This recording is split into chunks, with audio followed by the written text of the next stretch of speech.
I just came from the gym, so don't mind how I look. But I had to get this message out, and I don't believe in coincidences. So if this message found you, it was meant for you. You are tired of getting in relationships with people who had on a mask, with people who showed up in a way that they thought you wanted them to show up, people who were fake, people who weren't really themselves. And there's a cheat sheet for finding out if somebody is going to be right for you, and that is looking at how they treat themselves. And I know it sounds crazy. What do you mean, look at how they treat themselves? How is that going to be a reflection of how they treat me? And I'm about to tell you. When it comes to ourselves, we don't have to walk on eggshells. We don't have to be nice to ourselves. We don't have to do any other things that we have to do with other people. We don't have to watch our own feelings.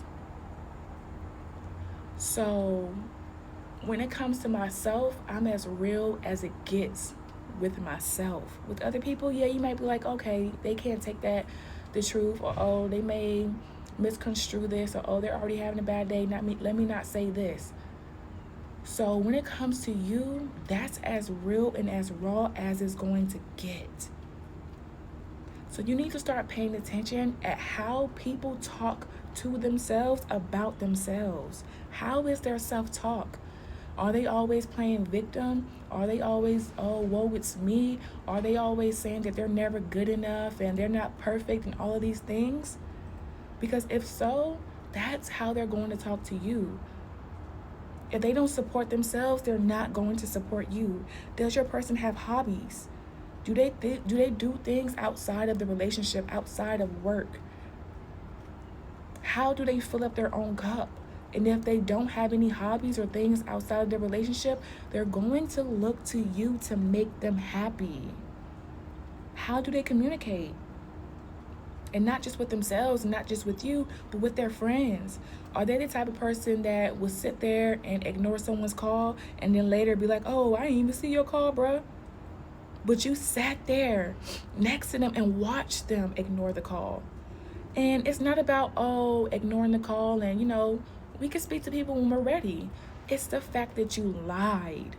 It's the fact that you didn't communicate properly. You could have easily picked up the phone and said, hey, bruh, I'm busy. I'll call you back later. You could have easily sent a text. Or when you did call them back, you didn't have to lie. If someone can lie about something so simple and so easy, do you genuinely think that they're going to be honest with you? No. How do they talk about their ex? And I'm not saying they have to be, oh, my ex was great, my ex was the best. They don't have to all speak good about their exes, because not everybody had a good experience with their ex-partners. But are they not taking any accountability? Have they not learned anything from that relationship? Have they not grown? Are they just saying, oh, all he wanted was sex? Oh, all she wanted was money. She was a gold digger. He was a cheater. Are they just putting all the blame on their ex and just talking about them negatively? Because if they are, and if you become their ex, they are going to talk about you the same exact way. How somebody treats themselves is a reflection of how well they are going to treat you. How does this person act when things don't go their way? How do they act when they are angry? What about when somebody cuts them off in traffic? Because that's how they're going to treat you when you have a minute argument, when you have just a little bit of inconvenience. Pay attention to how people treat themselves. Go to their house. How clean are they? And not just that surface level clean, oh, I got company coming over. I'm talking about deep cleaning. When someone deep cleans their house, that lets you know that they pay attention to the little things. That lets you know that they don't like clutter. That lets you know that their mind is organized. It lets you know that they'll pay attention to the little details about you. They'll have clarity for you.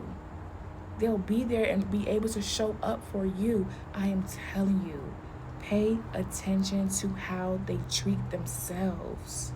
This will save you so much heartache because people are going to show up for you the way they think that you want them to show up. And they're going to put on that mask. They're going to put on that facade. It's only with people who are not genuine. So they're going to show up honest. They're going to show up transparent and vulnerable. They're going to show up consistently. They're going to put in effort until they have you hooked. So to avoid all of this, to avoid a wolf in sheep's clothing, pay attention to how they're treating themselves. How do they show up for their family? How do they support their friends? It's like, I'm telling y'all, this is a huge game changer. And a lot of the times people are not expecting you to pay attention to how they're treating themselves. They're going to think that you're only paying attention to how they treat you and how they treat other people. We all know, pay attention to how they treat the waitress. We know that. That one's old. Everybody knows that book now, so they're going to play the role correctly. But look at how they treat themselves. Look at how they deal with anger. Look how they deal with frustration, with lack, with grief. And yes, when you're dating somebody, you're not going to be able to see all sides of them. But I'm telling you, take 2, 3, maybe even 4 rules that I'm telling you and apply it. Look for these things. Notice these things. And when you notice them, do not ignore the red flags. This is a surefire way, besides boundaries, this is the next surefire way for you to know if somebody is right for you. I'm telling you, man. I cannot wait for you guys to go out and try this. Bye.